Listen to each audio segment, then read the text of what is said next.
Tá estudando para o vestibular? Tá estudando para o ensino médio? Tá estudando para concurso?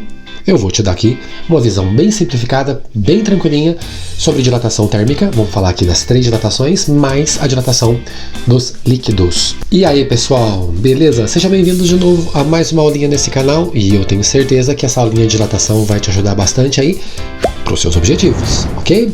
Você é sempre bem-vindo no meu canal, compartilhe meu canal. Deixa o likezinho pra gente, isso ajuda bastante, né? O dislike também ajudaria bastante, o seu comentário é muito importante. Vamos com a gente, a Lawn Store, patrocina o meu canal, tá dando uma força super bacana, eu tenho muito orgulho de divulgar essa loja aqui, porque a força que eles estão me dando é muito legal, tá bom?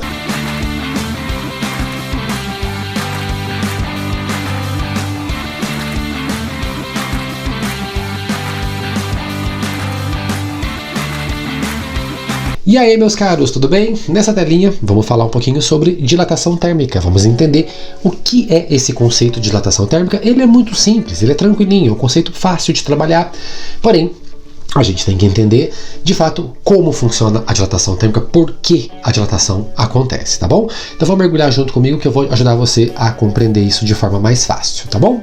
Então a dilatação, ela vai acontecer, né, ela ocorre quando um corpo recebe calor.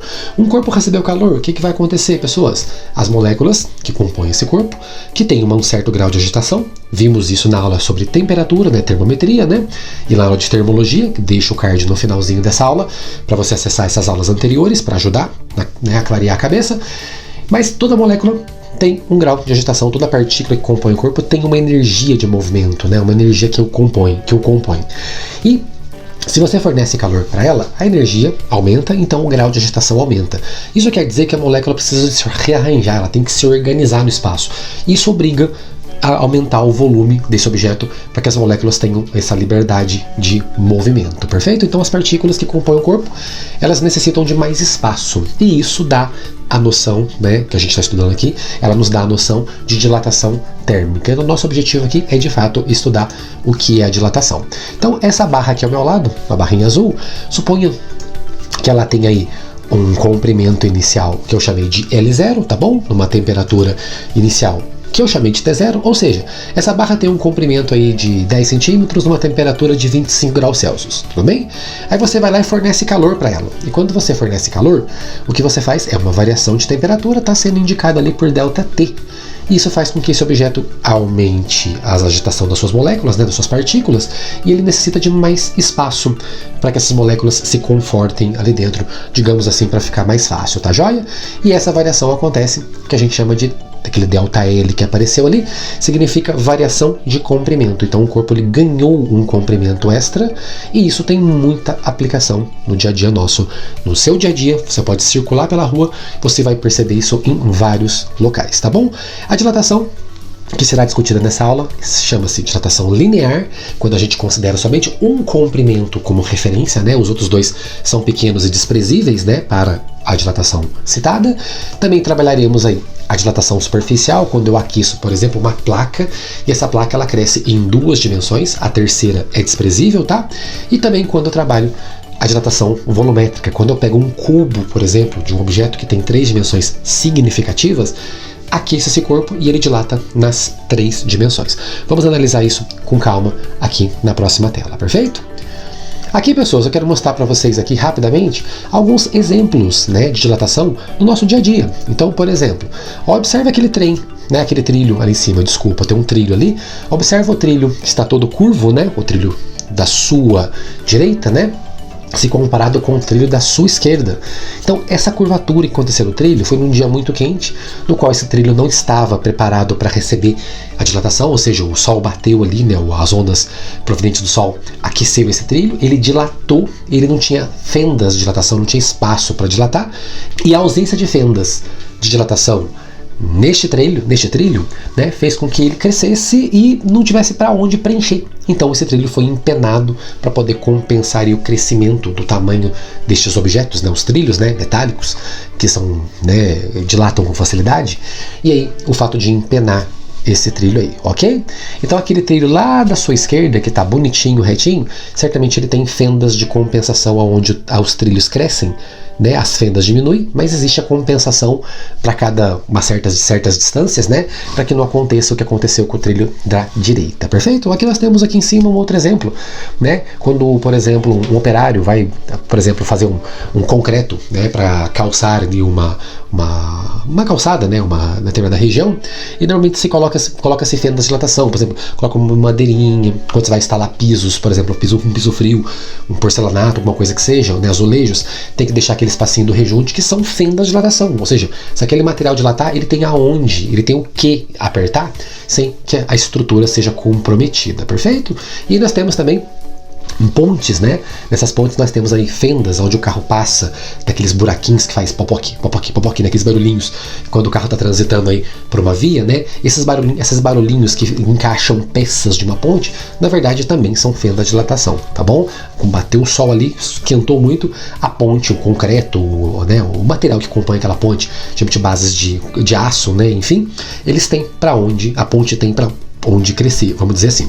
E aí evita o comprometimento da estrutura dessa ponte em dias muito quentes, por exemplo, tá joia? Você vai ver isso aí em várias coisas do dia a dia. Existem fendas de dilatação em várias construções. Essa fenda de dilatação, ela é muito importante, está associada muito ao nosso dia a dia, tá bom? Então, na próxima tela, vamos começar a discutir alguns detalhes importantes, tá? Vamos comigo? Então aqui nessa tela, pessoas, estou aqui para falar um pouquinho sobre a estrutura matemática do cálculo de dilatação. Eu quero mostrar a ideia do que é a dilatação, para que as outras três, né, a dilatação linear, a superficial e a volumétrica, faça sentido para vocês. E também a gente consiga chegar depois lá no finalzinho, um brindezinho aí, dilatação de líquidos, né, a dilatação aparente de um líquido e a dilatação real de um líquido, que é uma coisa que confunde um pouco os alunos. Tenho certeza que você vai entender dessa aulinha, porque essa aulinha foi feita para ajudar vocês que têm dificuldade em física, né? Assim como eu sempre tive enquanto estudante, tá joia? Então a estrutura matemática está aparecendo aqui em cima para você. Aquele ΔX amarelo, aquele X representa qualquer dimensão, pode ser linear, pode ser superficial ou pode ser volumétrica, ok? Ele é a variação de uma medida, variação do comprimento, ou variação da área, ou variação do volume. Esse X está representando qualquer uma delas, porque o conceito geral é o mesmo, tá joia? O que interfere na dilatação, professor? A primeira coisa é o que está em azul aqui em cima, x0. Né? Esse x0 representa uma medida inicial, seja do comprimento, da área ou do volume, não importa, é uma medida inicial. Por quê? Porque se eu pego uma barra que tem 10 centímetros, eu tenho uma quantidade X de moléculas ali dentro, ok? De partículas compondo esse corpo ali dentro. E elas têm uma determinada temperatura, né? E, consequentemente, uma agitação molecular. Então, se eu tivesse uma barra muito maior, eu teria muito mais partículas. Então, eu precisaria, quando eu aquecesse essa barra, eu precisaria de muito mais espaço. Então, a medida inicial ela é importante para determinar o quanto esse corpo cresce quando você dilata ele, quando você aquece ele. Tudo bem? Então, a primeira coisa importante é a medida inicial, que é o x0. Pode ser o comprimento, pode ser a área ou pode ser o volume. A segunda coisa está em roxo aqui em cima, chama-se constante. É uma constante que depende do material que você está utilizando. Por que o material interfere, professor? É simples. As estruturas moleculares de corpos diferentes apresentam estruturas diferentes. Então, esquentar água é uma coisa, esquentar alumínio é outra, esquentar cobre é outra, esquentar um plástico é outra. Então, cada material tem uma propriedade específica. E essa propriedade, definida pela engenharia de uma forma geral, né, são constantes. Essas constantes, geralmente, quando você vai calcular uma dilatação, essa constante é dada no exercício porque cada material tem a sua. Tá joia? Então essa constante aqui em cima só define propriedades do material. Cada material tem um jeito de se comportar mediante ao calor. Tá joia? E a última coisinha aqui em cima, né, ao seu lado direito, ΔT, que está em branco, né, que representa a variação de temperatura. E isso acho que é óbvio, porque pensa comigo o seguinte: eu tenho uma barra metálica de 10 centímetros de comprimento numa temperatura de 25 graus Celsius. Se eu aquecer ela para 30, são só 5 graus. Eu vou agitar um pouquinho mais a moléculas e ela vai crescer um pouquinho. Mas se eu levar essa barra até 300 graus Celsius, por exemplo, vamos supor que ela não derreta, tá? Eu levo ela até 300 graus Celsius, eu dei muita energia para o sistema. Então essa molécula está muito agitada, então ela precisa de mais espaço. Né? O material vai dilatar muito mais para compensar essa energia em excesso que foi dado para o material, tá joia?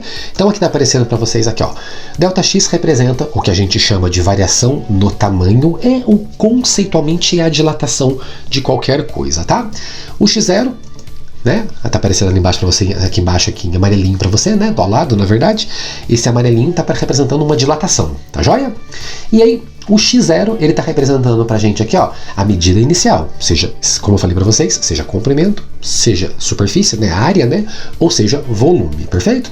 Que aí está aparecendo ali para você a medida inicial, que para uma temperatura inicial, que é aquela barra azul, que seria na condição antes da dilatação. Então o amarelo aconteceu depois que você variou a temperatura, tá? Eu coloquei nessa ordem na GIF aqui no desenho ao lado, para poder representar a sequência da equação, tá joia? O roxo eu não vou conseguir representar aqui no desenho, mas o roxo é o próprio material. Então, ou seja, o material que está sendo dilatado aqui ao lado, né, é um material específico, por exemplo, o alumínio, né, o cobre, sei lá, ele depende de uma constante, então essa constante depende do material utilizado. E a última coisa que a gente coloca aqui é o que a gente chama de variação de temperatura, como já citado. Ela é muito responsável pelo tanto que o material dilata também, perfeito? E aí ela vai aparecer aqui ao lado como ΔT. Show de bola? Então isso aqui é o conceito matemático de uma dilatação térmica, tá? Vale para superfície, vale para linear, comprimentos, né? Ou vale para volumes. A estrutura matemática que está aparecendo ali em cima é a mesma para os três. Eu vou mostrar rapidamente cada uma delas, mas tenho certeza que o conceito geral é esse aqui. E se você entendeu, você já entendeu dilatação de uma forma simples, tá? Aqui na próxima tela, pessoas, nós estamos falando aqui de dilatação linear. Vamos concentrar só em uma medida, tá?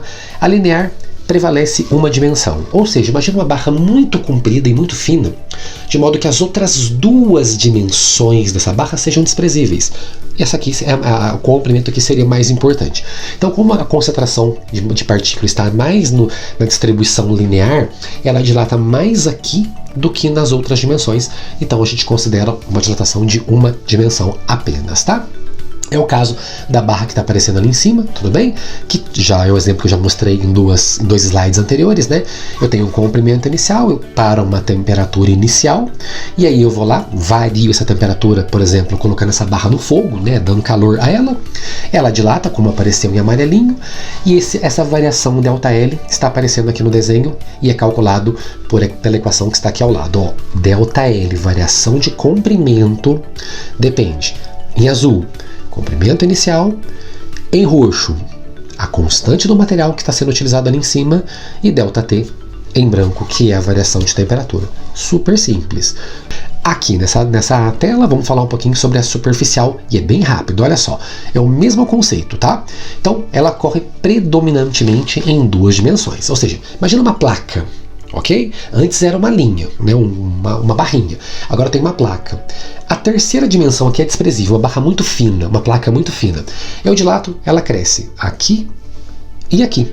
Tudo bem? Então eu tenho duas dimensões consideráveis e uma dimensão desprezível. Então eu dilato ela em área, perfeito? Então a ideia é a mesma, imagina essa placa azul aí, que é uma área inicial, tudo bem? Para essa área inicial a gente tem uma área inicial e uma temperatura inicial, óbvio, e eu vou lá e esquento isso, né? Eu faço uma variação de temperatura, tá aparecendo em branquinho ali, que é o ΔT. Então, ΔT representa a variação de temperatura. Então eu fui lá e aqueci, por exemplo, essa barra. Se eu aqueci, aquele amarelo que apareceu agora seria o quanto a barra cresceria. A barra, no caso, seria a placa, tá? O quanto a placa cresceria, que é a dilatação superficial, tudo bem? E aí, esse amarelo representa uma variação de área, ou seja, eu tinha uma área azul, agora eu tenho uma área amarela. O que cresceu em volta dessa placa azul é o que foi dilatado por conta da variação de temperatura, e a equação está aparecendo aqui embaixo e é idêntica àquela estrutura matemática atrás, assim como a linear que foi indicada na tela anterior. O amarelo é a variação de área, que está em amarelo no desenho, tá? Então as cores já estão colocadas de modo sincronizado. O A0 é a área inicial, que é a área que está em azul, tudo bem? O beta é o coeficiente para superficial, ele é o dobro da linear, porque a linear é uma linha, aqui são duas linhas. Então esse beta é o dobro do alfa. Então, só falo isso porque pode ser que um exercício peça para você calcular a variação de uma área, por exemplo, a dilatação superficial, mas lá no enunciado da questão ele te dá o valor de coeficiente linear. Sempre muita atenção com isso, tá? Porque se ele te der a linear, você tem que dobrar o valor, porque são duas dimensões, tá bom? Só toma esse cuidado, porque às vezes, para sacanear, um vestibular, por exemplo, traz essa informação. Coeficiente linear, e o cara te dá uma situação em que a dilatação foi superficial. Então sempre muita atenção só nesse ponto que é importante, tá joia? E na próxima tela a gente mata a dilatação agora volumétrica, certo?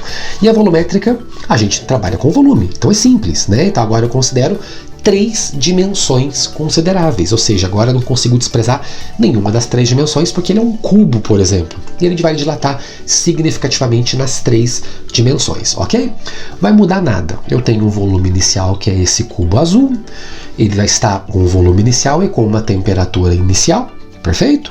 Eu vou lá, calculo, né, estabeleço, na verdade, uma variação de temperatura, que é o ΔT branco que está aparecendo, e aí vai acontecer o quê? Ele vai crescer.